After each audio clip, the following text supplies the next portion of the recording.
One of the lessons I've learned in leadership is, ironically, it's really not as much about others as it is about yourself, who you are as a person, how you lead, which then allows you to impact other people.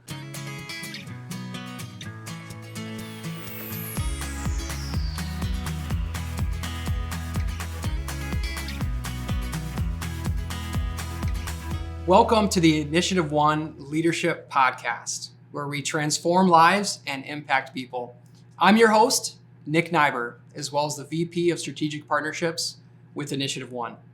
Today, we have Paul Hermes with us, and he is the Director of Technology Services and Assessment with the Fond du Lac School District.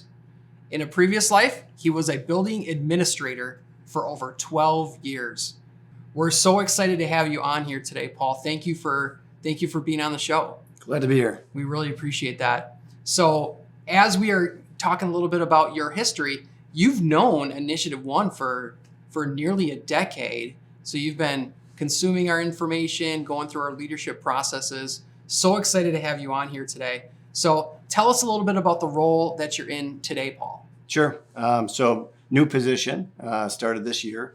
Director of Technology Services and Assessment, kind of two areas. One is district-wide assessments, the programmings that we do with the state. And then the technology services is how we utilize and leverage technology in our district to enhance our organization's performance and teaching and learning in the schools. It's a great role, very different from what I've done previously, but it's a fantastic way to impact my district and schools in a different way. So Director of Technology, I imagine that's constantly changing year over year, just with systems and software and equipment? Absolutely. Relying on my team is really important. I'm blessed to have a team that knows their stuff. There's many times in meetings where we're talking about something that's just not in my area of expertise, and I have to lean on the people that I work with to really help me out with the technical part so that we can talk about how does that fit into what that looks like in a classroom. So how long have you been in this role? Since July. So this is like 3 whole months. And this is a new role for the school district? It was an existing role, but new for me, for sure. Okay. Because that's going from building administrator to director. Like is it two different worlds? Two different worlds. It really is. Now you're on a district office, district level, just different perspective out of the building. And so you're looking more at like the organizational level of things versus the specific site stuff that a building would have. Okay.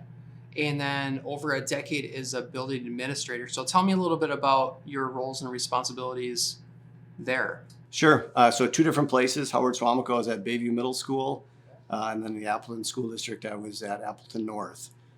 Played different roles, associate principal, dealing with everything from student behavior, attendance, to curriculum and instruction, professional development for staff, leading at the building site. So that's a pretty heavy role. It's not just buildings. It sounds like there's lots of different areas that you served in that role. Absolutely. It's parent engagement, it's community engagement, developing your staff, and then, most importantly, helping kids. Right. Absolutely loved it, those roles. Absolutely. Great. So you were introduced to InitiativeOne about 10 years ago, going through one of the leadership processes here at InitiativeOne. So tell us a little bit about how you were introduced to InitiativeOne. And I mean, it's been a decade later, so we want to talk about today where you're at, but tell us where it all started with InitiativeOne. Yeah, it was when I was in Howard Swamico, and I was blessed that Damian LaCroix, the superintendent, was introduced to InitiativeOne, and he had the foresight to say, we want to engage in this as a leadership team. And so we brought in all of the administrators in the district and went through the leadership transformation process. I just said to Dr. Fred the other day how serendipitous it was for me. I was a relatively new administrator. And when you step into the role of leadership, it's different. Kind of like when you're a teacher and you are in that classroom for the first time and you get exposed by your kids. They point out mannerisms that you have and how you interact. It's just different. And then when you take that other step as a building leader, again, you're exposed as how you are as a leader. How are you in working with people? What's your shortcomings? What are your triggers? What are your strengths? And so I was just new to that game when I got introduced to InitiativeOne. And again, the timing was just great for me individually, because one of the lessons I've learned in leadership is, ironically, it's really not as much about others as it is about yourself, who you are as a person, how you lead, which then allows you to impact other people. And so for me to be new to that role at the time when introduced to InitiativeOne, I look back and just so grateful. It's why I've stayed connected to this organization for 10 years, because they've just done so much for me. It's interesting when you were talking about how you can get exposed with the kids, isn't it? Yeah. It's a little funny. You're in front of these students. There's no filter. Yep. You have all these, and we all do, even as adults, like we have the wheels are turning. How am I showing up? How am I doing? I don't want to screw up. And then the kids they'll tell you right away, like, that was dumb. Yeah. And they won't even think twice about it. I really liked how you talked about you were in a leadership role. So, okay, you have all these responsibilities, but going back to one of the models that we teach at InitiativeOne is personal accountability. The first part is that look to us, look to me first, because that's truly where it starts. And then once you're, that 7.0 or 8.0, and we've talked about this on other episodes in the past, once you get to that 7.0 and 8.0 leader, now you can impact others, but you don't even want to open up that door until you feel good about yourself. Yeah. So tell me more about that, from when you started to realize, okay, it's me, and then it's the group that I serve. So tell me a little bit more about that.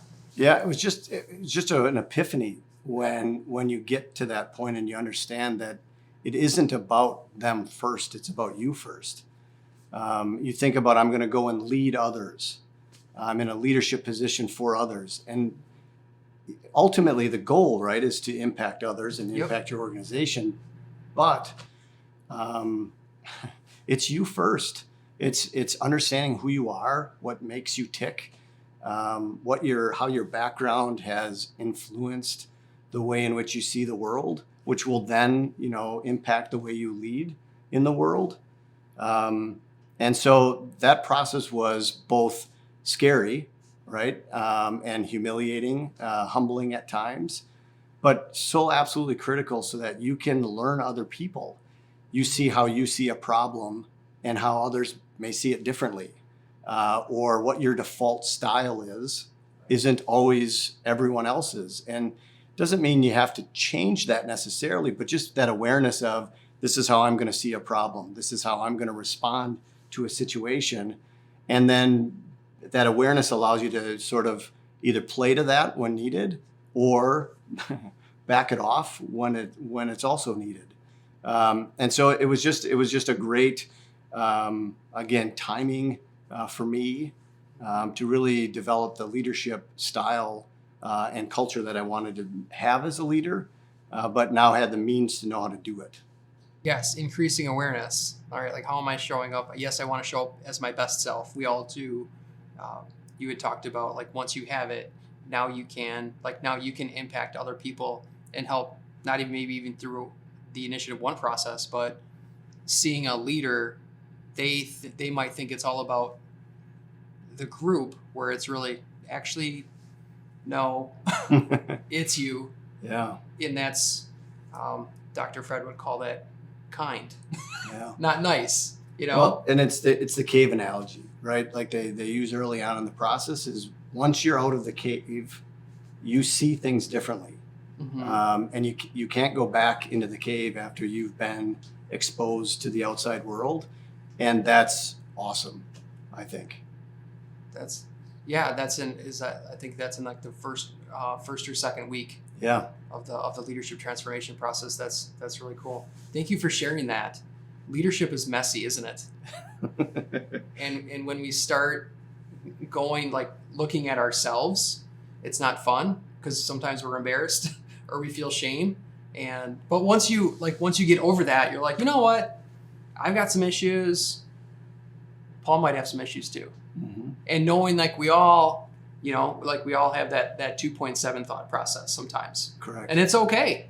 Back to the TED Talk. Yep. I am enough. Mm-hmm. Right? That's exactly what that is I am enough. And the role that you're in Fond du Lac now, you get to impact that school district, which is amazing. They get to get that language, that learning, and create those trust accelerators that every school district needs. Absolutely. Correct? Absolutely. Have you registered for our next leadership event? Each month, InitiativeOne hosts an event called the Think Tank. The topic we're discussing: the damaging pitfalls of every driven leader. When too much is too much. These events are our gift to the community. You can attend either in person or online. Go to initiativeone.com/events to register. So we've talked a little bit about your story. So how would you say going through this information has impacted the people around you? What is that impact then? Yeah, I'm proud of the teams that I've been on in every position that I've been a part of, in the culture that I've helped to create, building other people, being intentional about how we're going to do our business, how we're going to interact with one another. One of the expressions I say often is, excellence is never accidental. It's always intentional. You don't stumble upon greatness. You don't have that automatically gifted to you. You're not going to have a team that automatically is just great. It has to be through intentionality. And so with that sort of approach, I've tried to influence that or instill that in the people that I've always worked with, is how are we going to be excellent? We have to talk about the things under the table. We have to talk about who we are and how we approach things. Be vulnerable, be honest about where you're coming at, and modeling that so that people see, like, that's okay, that's how I feel right now, because we all do. But then not stay there, right? And start with that awareness, and then, okay, let's be intentional about building upon that. So it's seeing it from outside the cave and help in giving that perspective to other people has been, again, transformational. Well, excellence is intentional. I like that. And when you're asking for that excellence or that intentionality, it's helpful when they can communicate to you, all right, how are you going to, because when you hear it come from their words, they're engaged. Yeah. And they want to create that same environment that you're trying to build yourself. Right. Like you can't just do it alone. It's going to be a team effort. Right. So great. Excellence is intentional. I love that. That's really good. It's definitely not an accident. When you go into an organization, whether it's a school or a manufacturer or a business, and the culture's not quite there, it's because it's been built accidentally. Yeah. That's not fun. And if we don't know why it's excellent, it's hard to sustain it, right. Or to notice when we're off of it. Mm-hmm. But if we know that we've done this because of these things, or fighting against, well, this is how we've always done things. Okay, well, why or how? Right. Just in my new team, we're going through a process right now. I'm trying to do a sort of a mini version of the transformation process with my team about even team commitments. Like, what is it that we stand for? How is it we are going to interact with one another? Let's talk about those. Let's identify those things. And then let's see them as commitments that we're saying, these are the things we're going to do. We're all committing to those. We're going to hold each other accountable to those commitments. That is what's going to create the team you want to work on. not just assume, well, yeah, we'll be honest with one another, or we'll communicate well. That's not intentionality. Right. That's just assuming it's going to work, or assuming that others will do it, and not sort of any fingers back at ourselves as individuals. And so, yeah, that intentionality is just really important. It's great how that's coming into your school district. You're really going to see that impact. Yeah. Pretty quickly. It's a leadership's long process. Once you start getting exposed to the right information and getting put into practice, it can completely turn around an organization. Not that one needs one, but it can turn around a company or an organization that is even thriving. Correct. Right. Okay, you've been part of the InitiativeOne community for a decade, Paul. Like, what keeps you coming back? Yeah. So it's really two things. Okay. One, it's a sense of obligation because of what InitiativeOne has done for me. But to me, leading is learning. They are synonymous. And so I've taken advantage of the monthly think tanks from when it was in the smaller front conference room before the new edition was even put on. And we would pack that room full of people. And you have to be reminded, you have to be challenged, you have to be inspired on a regular basis. Because again, it's not a one-shot deal. You don't master something because you did it once and now I have it forever. I've said to Dr. Fred a number of times, I'm here for my monthly cup of Fred. You talk That's about a cup awesome. of Joe, it's a cup of Fred. That's cool. Because every message that he delivers weirdly hits home to you individually, like he's talking to you. Even though you have a room full of people in different industries, different experiences, different lines of work, all that stuff. And it's not, hey, this is a message for education, or this is a message for Paul, right? Mm-hmm. It's just a message for leadership. And yet what he's talking about, what InitiativeOne is, continuing to challenge us on, hits home because these are universal experiences that we individually experience, but as leaders experience on a regular basis. So I love the connectivity. I love the learning. I love the challenge. I love the inspiration. And so I just continue to get out such great value that whether you want it or not, I'm going to keep hanging around for another 10 years, I think. That's good. And we want that. Leading is learning. You're absolutely right. Anyone that's a leader and they're not learning, what are they teaching their team? Right. Correct? Absolutely. And I don't know who had the quote, but it goes like this. It's better to be reminded than to be taught something new. And I feel that the leadership think tanks that we do, some of the information, it's not like groundbreaking, like, wow, I've never seen that before. Sometimes it's a simple reminder of, all right, Nick, or did you ask yourself that question last month? Yeah. And I'm like, oh, all right, now I can start doing that. Just that monthly reminder is so awesome. Yeah. So you're getting just as much from the events as I am. So I appreciate you sharing that. It's just a confirmation of how important, if somebody wants new results, they have to change those behaviors. And those behaviors will never change until the thinking changes. Agreed. And that's really where we try to help people, is that first part. Think differently and your life can change. Yeah. Thank you so much for being part of the show. We really, really appreciate that.